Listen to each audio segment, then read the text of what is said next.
Today we talk about Tyranny of Goblins, a new faction pack by Wizards of the Coast. This is a faction pack for the Dungeon Command system. After Heart of Cormyr and Sting of Loath, now we have a third faction. And I really wanted a third faction, and possibly a fourth and a fifth, and so on and so forth, because I liked the system originally, but I felt that I wanted more different types of creatures to send against each other, different types of power that I could experiment with, just to see how they interact. I like that idea, so I'm very happy that now we have a third faction. How about this faction in particular though? Dungeon Command, Tyranny of Goblins, as the name says, this is an expansion pack that will present you with a party of goblins, hobgoblins, trolls, all the evil, ugly, pesky humanoids of fantasy pretty much. So if you are a player that likes to play the bad guy, the evil guy, I think this is probably gonna be a package that will appeal to you. I don't know that this is everybody's cup of tea though, to lead those annoying pesky goblins. You hate them when you play against them in so many other games. Do you want to be one of them now? Do you want to be their leader? Maybe you do, I don't know. In any case, let me show you what's in the box, and then I will share some ideas about gameplay and the way gameplay works when you're leading your party of goblins and humanoids. Let's have a quick look at the components. We have 4 terrain tiles, 2 rectangular tiles, and 2 large square tiles. On one side, the tiles represent a dungeon, and on the other side, they represent an outdoors arena, which I like very much, if nothing else, as a variant from the dungeon theme that clearly we have in many other games too. We have a rule book with the appropriate illustration for this set here. Nice illustrations inside. Cards. These cards allow you to convert the miniatures that you find in this set to play, to use these miniatures for the D&D board games, such as Legend of Drizzt or Wrath of Ashardalon. You have commanders, 2 commanders here. Sneak the Axe. His ability is to deploy creatures during the refresh phase, so he can bring a lot of units on the board fast. And then we have Tarkon Draal, whose special ability is the Black Hand of Bane, and whenever an enemy creature cowers, its controller loses 1 extra morale.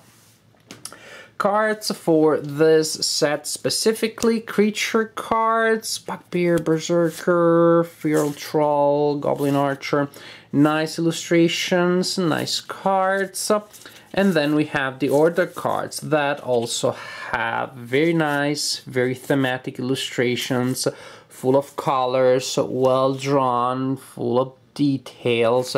I know, and I'm repeating myself here, that for some purchasers of the D&D board games, the lack of illustrations on the cards, or the fact that the few illustrations that were there were in black and white, those were big minuses. I personally didn't mind that, but I know that for some people that was a problem. You're not gonna have such a problem here because a lot of illustrations, and nice ones and thematic ones.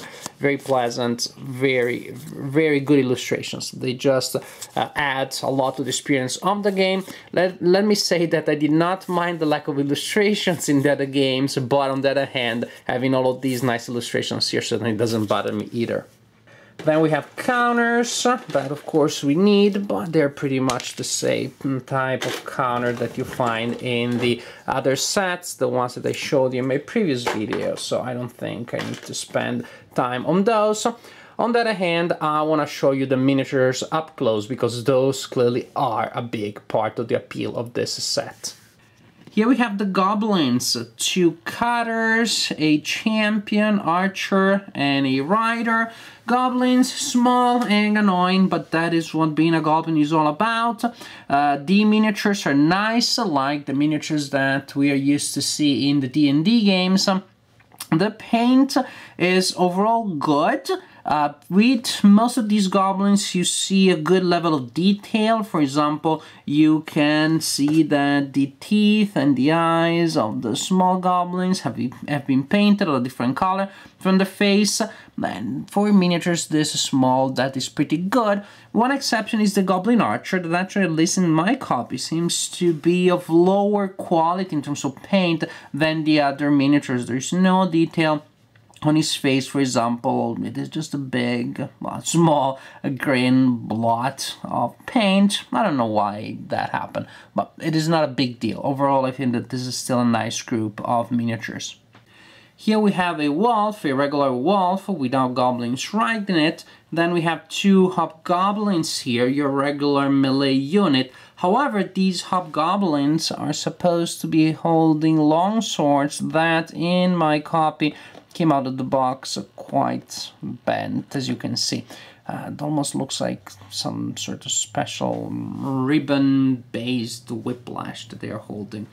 If the miniatures weren't painted, I could just immerse those swords in very hot water and straighten them out as is. I don't want to do it because I'm afraid of damaging the paint, and then I wouldn't know how to reapply it. That's how illiterate I am when it comes to painting stuff. So I'll just keep my hobgoblins like that. And here we have the Hobgoblin Sorcerer. Nice miniature, I like him. And his power, his main thing, is to prevent damage to goblins, hobgoblins, and bugbears. And then we have some larger models, very attractive. The Barkbear Berserker, he gets excited when people die around him. Whenever an adjacent enemy is destroyed, he can untap. The Horned Devil, he can fly and has a reach of 2, so creatures up to 2 spaces away count as adjacent to him, very mobile. And the Feral Troll. Heavy hitter, and like trolls usually do, he can regenerate. So he can heal 10 points of damage each turn.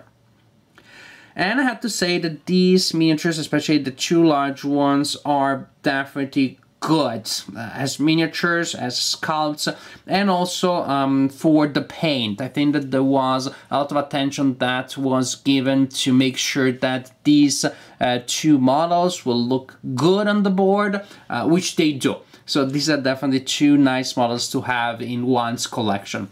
As I said in the introduction, I'm really happy that we have a new faction in the Dungeon Command system, and this faction does add something that the other factions did not have, which is pretty much sheer brutality. These goblins, hobgoblins, and trolls are not into subtleties. They do not overthink things.